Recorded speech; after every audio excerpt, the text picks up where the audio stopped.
The Kings have 23 wins this year. There's a number for you. 23 wins. In their wins, they're scoring 126.2 points per game. In their wins, they're shooting 50%. In their wins, they're knocking down over 16 threes per game at a 40% clip. Those are fantastic numbers, Great right? wins, 50, yeah. 40, 126 points. You're near the top of the league. In their 15 losses, Sacramento is scoring 104.4 points per game, 29 out of 30th in the league. In their 15 losses, they are shooting 42% from the field, 29th in the NBA. In their 15 losses, they are shooting 31% from three, last in the NBA. Oh, it gets a little worse from there. They are losing this season by an average of 16.7 points per game.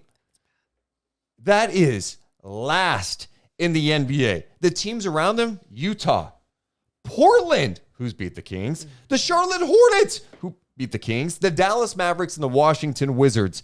Three of those teams I mentioned are some of the worst in the NBA. The Kings are losing worse than anybody, any 30 teams in the league, and they're 23 and 15. I Fifth can't, in the West. in all my years of watching the NBA, I haven't seen anything like this in my life.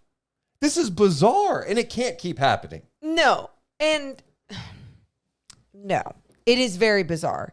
And I think it's fair.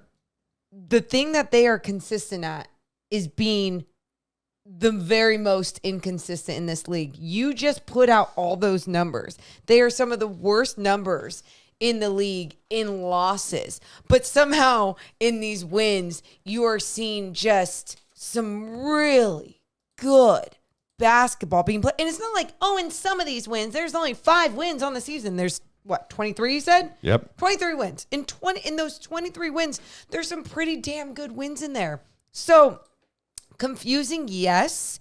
But at the same time, I feel like what this roster is this. Like this, like stop.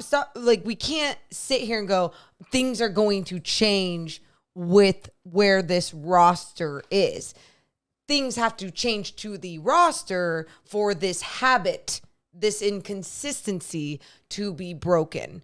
And yeah, it's I think a lot of people already kind of knew that, but at the same time, I think there's other reasons why too you're seeing the inconsistency because of how people react when things go bad, mentally and physically. How people are deflated when things go bad in a game. How it just feels like nobody can just take over in a loss. And I'm not putting that blame on De'Aaron. I'm not putting that blame on Sabonis. I'm more talking about what we saw last year as a team, Deuce, in some of these losses, where you saw a team just really rally behind guys and be able to at least make it not a good loss, but I mean a good game if it was going to be a loss. But you're not seeing a good game in any of these losses. The other problem with that, Morgan, is we are this deep in the season. They just played game 38. We're literally almost halfway through the season. Game 41's coming up. That's the halfway point of the season. And outside of Fox, Sabonis, Keegan, and Malik, who do you trust that's going to be there on a consistent basis?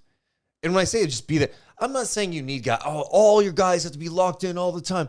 No, but the reality is you've got the 4 spot and the 2 spot are just major questions in your starting lineup. And then your bench, depending on who you go to, you just don't know. Yeah.